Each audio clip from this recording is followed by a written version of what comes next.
Сайн байцгаана уу? Өнөөдрийн бичлэгээ хүрэхэд бэлэн боллоо. Хятадд болсон нэгэн аимшигт хэргийн талаар ярих гэж байна. 2008 оны 7 сарын 7-ны өглөө 5 цаг 30 минутын үе. Хятадын Шанхай хот дахь нэгэн орон сууцнаас аимшигтай ойрлох чимээ сонсогдсон байна. Тэгээд удалгүй яаралтай тусламжийн төвлөө дуудлага иржээ.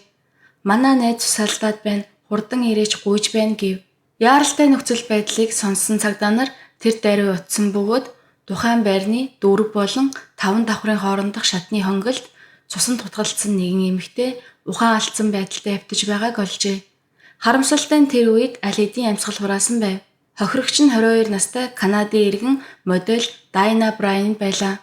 Тухайн үеийн Хятадын нөхцөл байдлыг товчхон дурдвал 2008 онд Бээжингийн Олимп болохоос өмнө эдийн засаг эрчимтэй өсөж байсан. Энэ хурдцтай өсөлт нь загварын салбарыг ч мөн хүчтэй хөгжүүлж дэлхийн өнцөг булан бүрээс залуу модельүүд Шанхай руу ажил хийхээр ирдэг болсон байв. Дайна ч мөн тэдний нэг байлаа. Тэр багаасаа л модель болохыг мөрөөддөг байсан бөгөөд Канада, Итали зэрэг улсад туршлага хуримтлуулсан. Харьяалагддаг агентлагийнхаа саналын дагуу Шанхайд ирэхээр шийдсэн юм. Канадын жижиг тосгонд өссөн Дайнагийн хувьд Хятадын загварын ертөнцид орох нь сэтгэл хөдлөм боломж байв. Тэр өөрийгөө шинэ ертөнцид хөл тавих гэж байгаа мэт мэдэрч байсан. Тэрээр 6 сарын 24-нд Шанхай хотод ирсэн. Мөн найз модель Шарлот түүнтэй хамт Шанхайд ирсэн бөгөөд хоёул хамтдаа дасан зохицож хичээн ажиллаж байв. Мэдээж хоёулаа завгүй ажилладаг байсан ч шинэ орчиндөө хурдан дасан зохицож ойр дотныхонтой дотн харилцаа үүсгэн аз жаргалтай амьдарч байв. Гэвч Шанхайд ирснээс нь хойш 13 дахь өдөр аимшигт эмгэнэл тохиолдсон юм. 7 сарын 7-ны үүрээр Шарлот шөнийн цагаар найзуудтайгаа тоглож байгаад гэртээ ирэхэд хаалга үйл ялаг онгойчсон байхыг олжээ. Тайна хаалгаа хаахаа мартчихж гэж бодсон байна. Учир нь Тайнагийн хувьд энэ байр аюулгүй санагддаг байсан тул хаалгаа төгжихгүй байх үе олон байсан. Гэтэл тэр өдөр гэр дотор ямар нэгэн хачин зүйл анзаарагджээ. Тавилгуудыг эн тэндгүй самарч өнгөцсөн байдал харагдаж байв. Сандарсан Шарлот Тайнагийн нэрийг дуудан бүх өрөөг нэгжиж хайсан ч найзыгаа олсонгүй. Тэгтэл өрөөний нэг хаалгыг онгойлгоход гар нь нэг л нойтын мэдэрсэн байна. Гараа шалгаж үзвэл цус. Гэрийн өрөөний хаалганы бариулууд цус болсон байлаа. Шарлот цочны өрөөний шалнаас цусны мөр олсон ба тэр мөр үүдний зүг чиглэж байв. Эвгүй зүн савин төрсөн Шарлот тэр мөрийг дагаж байрнаасаа гарч коридороор явсаар шат руу очижээ. Тэгтэл яг 4-5 давхрын хооронд Тайна ухаангүй цуснд будагдсан байдалтай хэвтэж байгааг олсон байна. Тэр даруй цагдаад дуудлага өгсөн. Цагдаа нар маш хурдан хугацаанд очиж хэргийн газрыг шалгаж эхэлжээ. Тэгээд Тайнагийн цогцост задлан шинжилгээ хийсэн. Задлангийн дүгнэлтээр тэрээр өнгөрсөн орой 10-аас 11 цагийн хооронд нас барсан гэсэн бөгөөд үхлийн шалтгаан нь цусаалталт байв. Түүний биеийн дээр нийт 22 удаагийн хутганы шарах байсан. Энэ нь хинч харахад аимшигтай гэмт хэрэг байлаа. Энэ төрлийн хэрцгий халдлага нь ихэвчлэн хувийн үс хонзон эсвэл мэддэг хүний үйлдэл байдаг. Гэсэн ч гэрийн хаалга, цонх зэрэгт хүчээр нэвтэрсэн улмөр байгаагүй. Өөрөөр хэлбэл хэн нэг нь Тайна өөрөө хаалгаа онгойлгож өгсөн гэсэн үг. Энэ мэдээлэл тулгуурлан цагдаагийнхан хэрэгтэн нь Тайнатай танил, хувийн үс хонзонтой хүн байх магадaltaй гэж үзэж түүний найзууд танилудаас байцаалт авч эхэлсэн. Гэвч бүх найзуудын хэлсэн зүйл ижил байв. Тайна хизээж хүнд ч муу зүйл хийж байгаагүй. Тэр маш сайхан сэтгэлтэй хүн бүрийн хайртай хүн байсан. Тэгэж байтал цагдаа нар нэг чухал зүйл олжээ. Орон сууцны байранд гадаа хяналтын камер байсан юм. Гэр дотор бол камергүй байсан ч орцны хэсгийн бичлэг байгааг олсон байна. Хэрэг гарах үеэр хин нэг с ิจ гтэй этгээд гарч орсон хэсгийг шалгахаар бичлэгийг хянан үзэж эхэлжээ. Бичлэгдэр нэг залуу шөнийн 11 цаг орчимд байр руу орж ирж байгаа нь харагдсан бөгөөд 50 минут орчмын дараа буцаж гарчээ. Харахад бол онц зүйлгүй мэт боловч цагдаа нар түүний хувцаслалтад анхаарлаа хандуулсан байна.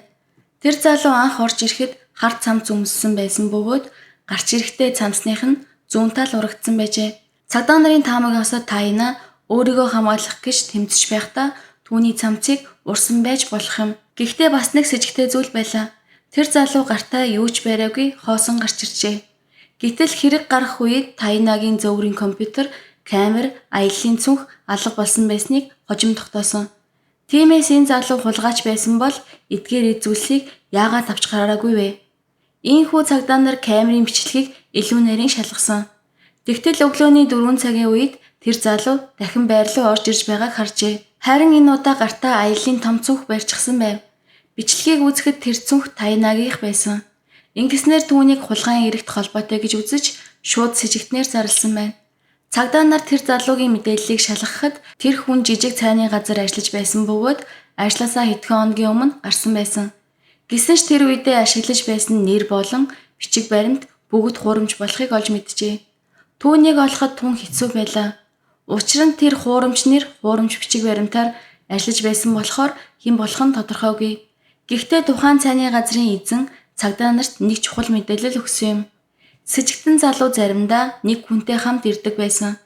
Тэр хүн нь Хужаов хотоос ирсэн хүүхдийн хувцсны үйлдвэрт ажилладаг гэж хэлж байсан гэв. Цагдаа нар тэр мэдээлэлд үндэслэж Хужаов орчмын хүүхдийн хувцсны үйлдвэрүүдийг нэг бүрчлэн шалгаж эхэлсэн. Эцэст нь тэр хүнийг олж түүгээр дамжуулан сэжигтэн залуугийн хэн болохыг олж чаджээ. Хэргийг үйлснээс хойш ердөө 3 хоногийн дараа 2008 оны 7 сарын 11-нд сэжигтэн баривчлагдсан юм. Тэр бол ердөө 18 настай Чэнжүн гэх нэртэй хүн байв. Тэр баривчлагдсан даруйда өөрөө хэрэгээ хүлээн зөвшөөрсөн. Тэр тимээ би тийм хийсэн. Би Тайнаг хөнөөсөн гэж шууд хэлжээ. Чэнжүн гэдэг энэ залуу жижиг тосгон төрж өссөн. Гэхдээ сурлагадаа төдийлөн сайн байгаагүй учраас 9-р ангиасаа сургуулаа орхисон байна. Тэр үед дөнгөж 16 настай байсан ч ажил хийхээр шийдсэн. Ингээд 18 нас хүрэх үедээ илүү дээр амьдралын төлөө хотоо орхиж Шанхай руу нүүж иржээ. Хятадын иргэний бүртгэлийн тогтолцоо нь хөдөө орон нутгийн иргэдэд маш олон саад учруулдаг. Хотод ажиллаж амьдрахын тулд хуурамч бичиг баримттай байх нь нийтлэг үзэгдэл болсон байдаг. Чэнжүнж бас энэ аргыг ашиглаж хуурамч үнэлэх гаргуулan нэг цайны газарт ажилд орсон юм. Тэр ингэж ажилтай болсон ч амьдрал нь дээрдэхгүй байсан. Учир нь Чэнжүн хүнд хэлбэрийн тоглоомын дон туссан байсан бөгөөд олсон бүх мөнгөө интернет тоглоомын газар руу явж тоглоход зарцуулдаг байжээ. Түүний хувьд амьдралын хамгийн чухал зүйл бол тоглоом тоглох. Харин мөнгө гэдэг нь тэрхүү тоглоомоо тоглохын тулд хэрэгтэй хэрэгсэл төдий байв. Ингээд тогтмол орлогочгүй, хоолчгүй, бүр нутаг буцах унааны мөнгөчгүй болсон тэрээр одоо нутаг буцъя гэж шийдсэн байна. Гэвч галт тэрэгний тасалбар авахч мөнгөгүй байлаа. Тэр яг энэ үед жаахан л мөнгө олчихвол бүх зүйл шийдэгдэнэ гэж бодож харин мөнгө олохын тулд гэмт хэрэг хийх бодол тархинд нь төржээ. Ингээд 7 сарын 6-ны шөнө Чэнжүн Шанхай дахь Тайнагийн амьдардаг орон сууцны хороололд нууцаар оржээ. Давхар шатаар өксөж явсан тэрээр нэгэн айлын үд онгорхой байгааг олж харсан юм. Хаалганы цаанаас гэрэл тусч байсан ба энэ нь Тайнагийн байр байлаа. Анхнаасаа Чэнжүн дотгош орж жаахан мөнгө л авъя гэж бодсон. Харин яг энэ мөчид Тайна өрөөнөөсөө гарч ирж гинэт Чэнжүнтэй нүр тулсан байна. Тайна юу ч ойлгоогүй инээмсэглэн англиар түнтэй мэдлжээ. Гэвч Чэнжүн англи хэл ойлгодгүй. Чэнжүн сандарч мөнгө өг гэж хятад хэлээр чанга ашгарч эхэлсэн. Харамсалтай нь Тайна хятад хэл мэддэггүй байсан тул ойлголцож чадалгүй бүрч бодлонтой нөхцөл байдал үүсв. Энэ үед Чэнжүний дотор намайг цагдаад мэдэгдэх нь гих айдас төрсөн байна. Ингээд тэр алах ёстой гэж бодож халааснасаа авчирсан гутгаа гаргаж ирэн Тайна руу гинэт дайрчээ. Тайнаач бууж өгсөнгүй тэдний хооронд ширүүн тэнцэл өрнөсөн юм. Гэвч ганц эмэгтэй хүн хутгатай эрэхтэй хүнийг дийлэн гэдэг амар зүйл биш. Тайна зүгтгийг оролдож шат руу гүйсэн ч шархацсан бие нь түүнийг хол явуулсангүй. Чэнжүн түүн дээр гүйж очиод нийт 22 удаа хутгалж эцэст нь амийг нь хөнөөсөн байна. Чэнжүн Тайнаг хөнөөсний дараа түүний гэрээс бэлэн мөнгө аван хэргийн газраас зүгтжээ. Гэвч үнэхээр итгэмээргүй зүйл бол дараагийн үйлдэл байлаа. Тэр шууд л компьютер тоглоомын газарт очиж Тайнагийн мөнгийг бүгдийг нь тоглоом зарцуулсан юм. Анхнаасаа галтрагны плед авах мөнгө л хэрэгтэй гэж бодож байсан юм шүү дээ. Удалгүй дахин мөнгө хэрэгтэй болж Чэнжүн нэг зүйлийг санав. Тайнагийн гэрт байсан ноутбук, камер зэрэг үнэтэй эд зүйлсийг. Тэр үүр цайхын үед буюу өглөөний 4 цаг орчимд дахин Тайнагийн байранд нууцаар орж түүний ноутбук, камер зэргийг хулгайлан аялын чандамд хийж авч гарсан байна. Энэ бүхнийг тэр цагдаад өөрөө хүлээн зөвшөөрсөн бөгөөд шалтгаан нь маш энгийн. Хэрэгээ хурдан хүлээвэл яланд хөнгөрөх байх гэж бодсон гин. Тэр үнэхээр өглөөс мултрахыг хүссэн боловч Тайнагийн амийг аимшигтайгаар хүнөөсөн байдал түүний дараах хүйтэн цэвдэг үйлдэл нь хэтэрхий зэрлэг байв. Тиймээс шүүх түүнийг өршөөлгүй шийтгэж 2008 оны 11 сарын 17-нд Чэнжүнд цаазаар авах ял оноож хэрэг хаагдсан юм. Харин үүний дараа нэгэн гунигт баримт ил болов. Тайна анх загварын карьераа өргөжүүлэх гэж Хятадд ирсэн ч бодит байдал тэсөөр байжээ. Түүнийг загварын шоунуудад биш харин шөнийн клубт ажилд явуулж байсан.